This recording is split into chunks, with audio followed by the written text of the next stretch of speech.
There's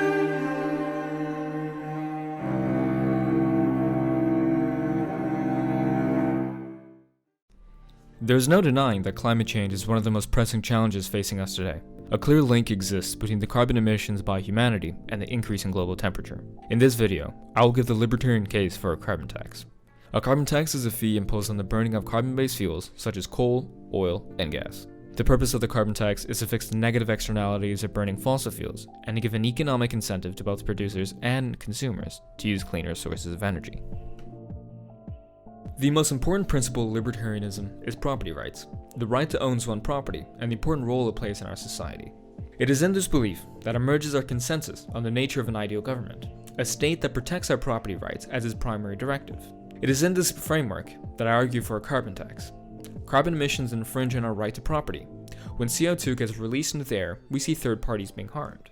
For example, the agricultural losses experienced by farmers, the increased medical cost of those who inhale polluted air, those who lose their houses due to rising sea levels, and increased violent weather patterns caused by rising atmospheric and ocean temperatures, and all the many other climate effects that infringe on the individual's property. These are all costs put onto others by us every time we consume something that releases carbon emissions. So in the same way that the state uses national defense, the courts, and the police to protect our property rights, it is 100% in line with libertarian values to support the carbon tax, as it forces us to pay for the real costs of goods and services on the economy. For what is another word for forcing others to pay for something they didn't agree to in a voluntary exchange?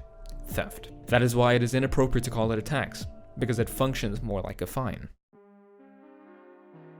In 2014, economist Michael Greenstone and assistant professor Steve Sakala said, "Complicated task, but I think the best evidence suggests that it's probably around $40 a ton."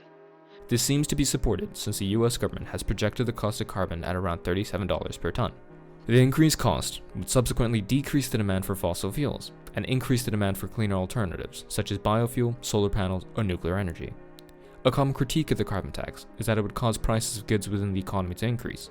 While this is true, in reality, individuals get most of the money back in their tax returns. In Canada, 100% of the money taxed gets returned back to the citizens.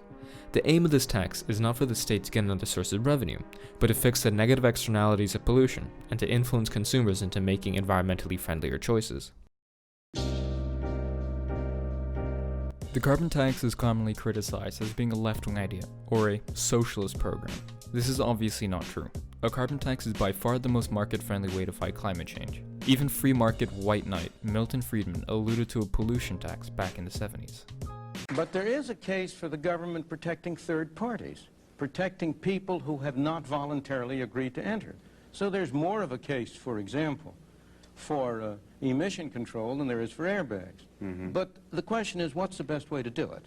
And the best way to do it is not to have bureaucrats in Washington write rules and regulations saying that a car has to carry this, that, or the other. The best way to do it is to impose a tax on the amount of pollutants emitted by a car and make it in the self-interest of the car manufacturers and of the consumers to keep down the amount of pollution in that way.